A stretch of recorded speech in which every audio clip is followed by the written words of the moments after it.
Hey, morning folks. This is Chris with Commercial Roof Repair Solutions. I'm in Houston, Texas today, and just got done doing a roof inspection of that upper roof, built up gravel roof. Couldn't help but notice all this debris. If you look here, we're in the corner, but if you look here, all these drains are accumulating debris, vegetation. It's been doing that for a while, and I wanted to show you guys how easy it is to keep clog these things. So I always like to do a good deed. I don't do enough of them. But I want to move this stuff out of the way to let this start to drain and let it do its job. I don't like these either because a lot of times these will grow.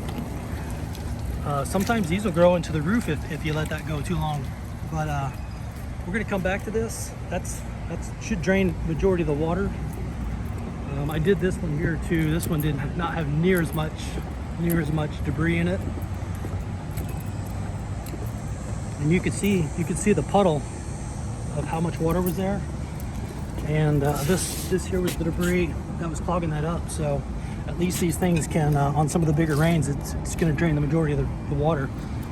The reason it's so important is because if something ever happens to this target, you know, if there ever gets to be a cold weld or something here or around this drain, or God forbid a puncture, that puncture is going to drain water until this thing has no more water, and I promise you do not want that inside your building. So very, very important to be proactive and get this debris off here. So we're definitely going to let the property manager know this, and hopefully they can get the crew that put this on and get it cleaned up so that this thing can work properly.